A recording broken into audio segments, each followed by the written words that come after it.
श्रापित चीजें जो आज भी इस दुनिया में मौजूद हैं, या फिर कुछ ऐसा सामान जिसे धरती खोदकर बाहर निकाला गया, या फिर ऐसा कोई सामान जिसे इंसानों के लिए बेहद खतरनाक माना जाता है और जो ना जाने कितने ही लोगों की जान ले चुका है। आज मैं आपको ऐसी ही चीजों के बारे में बताने वाला हूं। और यार दिक्कत कहाँ आ रही है, आप लोग वीडियोस देख कर निकल लेते हैं लेकिन उसे लाइक करना भूल जाते हैं। आप अपना काम करना बिल्कुल मत भूलिएगा, यानी कि इस वीडियो को लाइक कीजिएगा, मैं अपना काम करता रहूंगा।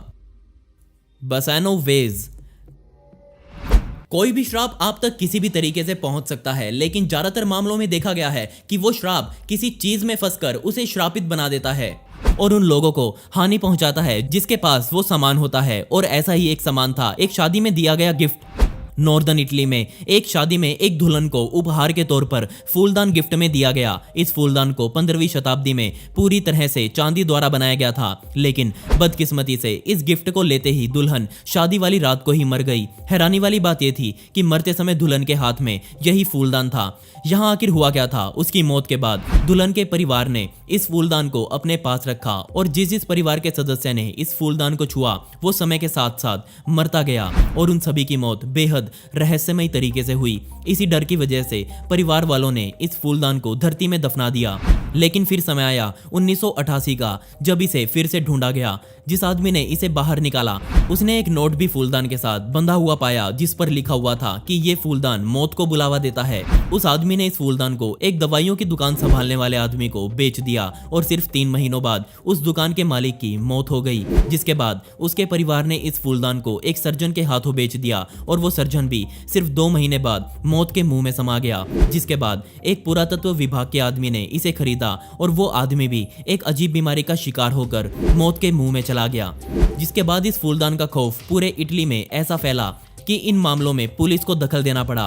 पुलिस ने इसे जब्त किया और एक म्यूजियम के हाथों सौंप दिया, लेकिन जल्दी ही म्यूजियम ने इसे वापस पुलिस के हाथों सौंप दिया, क्योंकि जब से ये फूलदान उस म्यूजियम में आया था लोगों ने उस म्यूजियम में आना ही बंद कर दिया। आज के समय में ये फूलदान कहाँ है ये किसी को नहीं पता। ये कहा जाता है कि पुलिस ने इसे फिर से धरती के नीचे दफना दिया है। किंग काश्मीर स्टॉम्ब। 1973 में राजा काश्मीर का मकबरा ढूंढा गया और इसी के साथ जन्म हुआ एक नए श्राप का। लेकिन क्या? तो असल में जिन 12 लोगों ने इस मकबरे के ऊपर से मिट्टी हटाकर इसे बाहर निकाला था उनमें से 4 लोगों की कुछ ही दिनों में रहस्यमय तरीकों से मौत हो गई। सिर्फ 4 की पहले हुई, बाकी बचे 8 लोग भी इससे बचने वाले नहीं थे। उनकी भी मौत आने वाले कुछ ही महीनों में होती गई और इन 12 लोगों के ऊपर 3 अधिकारी थे जिन्होंने इसे निकालने के बाद खोलने के भी आदेश दिए थे। बदकिस्मती से उन तीनों अधिकारियों की मौत हो गई। अभी तक भी हालात नहीं बिगड़े थे। इस मकबरे को खोलने के बाद इसमें मौजूद श्राप एक से दूसरी अवस्था में आता रहा, जिसके बाद जांच बैठाई गई और सभी ने माना कि इस मकबरे में कुछ गलत जरूर हो रहा है जो लोगों की जान ले रहा है। राजा की मौत के बाद राजा के शरीर पर एक लेप लगाकर उसे दफनाया गया था, लेकिन जिन लोगों ने राजा के ताबूत को सील किया था मुझे लग रहा है वो बिल्कुल नौसी किए थे। उन्होंने उसे सही से बंद नहीं किया, जिस वजह से बाहरी हवा आराम से ताबूत में जा सकती थी। अब आप समझ सकते हैं कि राजा के शव के साथ असल में क्या हुआ होगा। राजा का शरीर बुरी तरह से क्षतिग्रस्त हुआ और उसमें एक फंगस ने जन्म ले लिया जिसका नाम था एस्परजिलियस फ्लावर्स। जिस वजह से जिन लोगों ने इस ताबूत को खोला वो फंगस उन लोगों के शरीर तक पहुंच गई और उन सभी ने मरना शुरू कर दिया। खैर, हम इसे एक शाप शायद नहीं बोल सकते, लेकिन ये उससे भी कम नहीं था। इसलिए आज भी किसी मकबरे को खोलने से पहले लोग पूरी तरह से खुद को ढके हुए दिखाई देते हैं। कैनेडी कर्स। अमेरिका के इतिहास में कैनेडी परिवार का नाम बहुत लंबा रहा है और इस परिवार के सबसे खास व्यक्ति थे जॉन एफ कैनेडी, जो एक समय पर अमेरिका के राष्ट्रपति भी रह चुके हैं। लेकिन उनकी हत्या के बाद कुछ ऐसी स्थितियों ने जन्म लिया कि जिनका सामना अब इस पूरे परिवार को करना था और यहीं से शुरू हुआ कैनेडी कर्स। और इसका सबसे पहले शिकार हुए रॉबर्ट कैनेडी, जो कि जॉन एफ कैनेडी के भाई थे। उनको भी जनता का बहुत प्यार मिला, लेकिन बदकिस्मती से उनकी भी हत्या कर दी गई।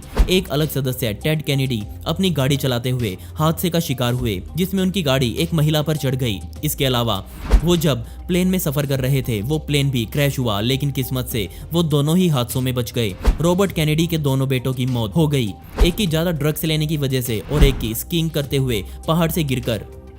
जॉन एफ कैनेडी के जूनियर, उनकी पत्नी और उनकी पत्नी की बहन, इन तीनों की भी मौत एक छोटे प्लेन के क्रैश होने की वजह से हो गई। और यहाँ तक कि मैरी कैनेडी, जो कि रॉबर्ट कैनेडी की पत्नी थी, उन्होंने भी फांसी लगाकर अपने घर में ही आत्महत्या कर ली। अब आप यहाँ एक बात नोटिस करें कि इस परिवार के हर सदस्य की मौत अप्राकृतिक कारणों से हुई है और इसी वजह से लोगों ने इसको कैनेडी कर्स का नाम दे दिया। इसके अलावा आज भी कैनेडी परिवार अपना हर कदम बहुत फूंक कर रखता है, क्योंकि उन्हें आज भी घर से बाहर निकलने में डर महसूस होता है और यही शक्ति थी कैनेडी कर्स की। Curse of Tippecanoe. ये श्राप शुरू हुआ अमेरिकी राष्ट्रपति विलियम हैरिसन के साथ, जिन्होंने एक समय पर अमेरिकी सेना को वहां के पैतृक लोगों के खिलाफ खड़ा कर दिया था।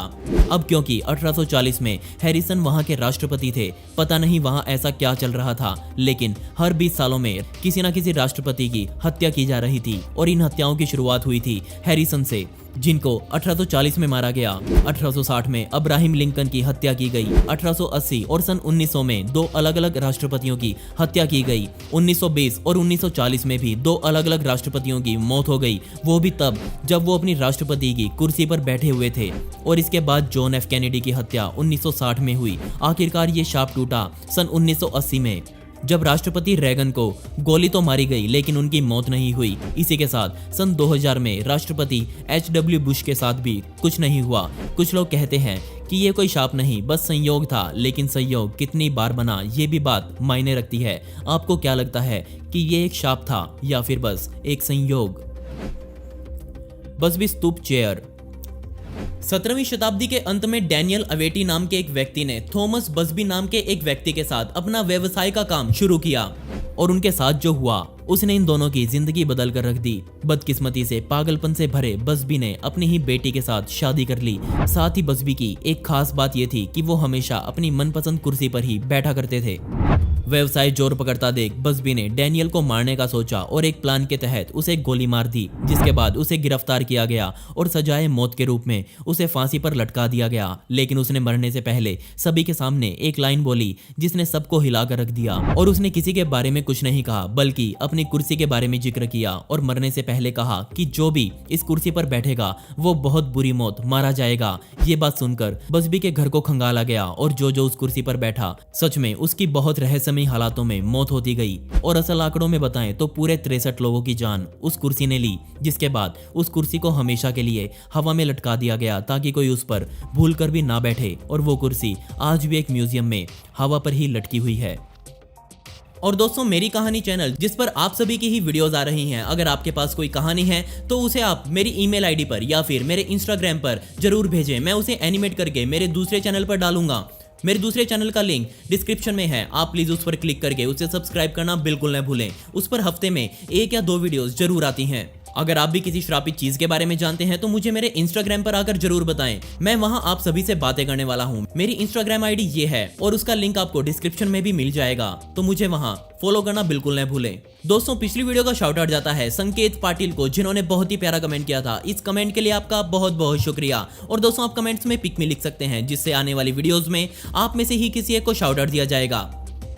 आपको इनमें से सबसे बदनाम चीज कौन सी लगी मुझे नीचे कमेंट सेक्शन में जरूर बताइएगा। और इस वीडियो का पार्ट 2 चाहिए हो तो कमेंट्स में पार्ट 2 जरूर लिखें। ऐसी ही इंटरेस्टिंग वीडियोस देखने के लिए मिस्टीरियस दुनिया चैनल को अभी सब्सक्राइब करें। मिलते हैं अगली वीडियो में। ये वीडियो देखने के लिए धन्यवाद।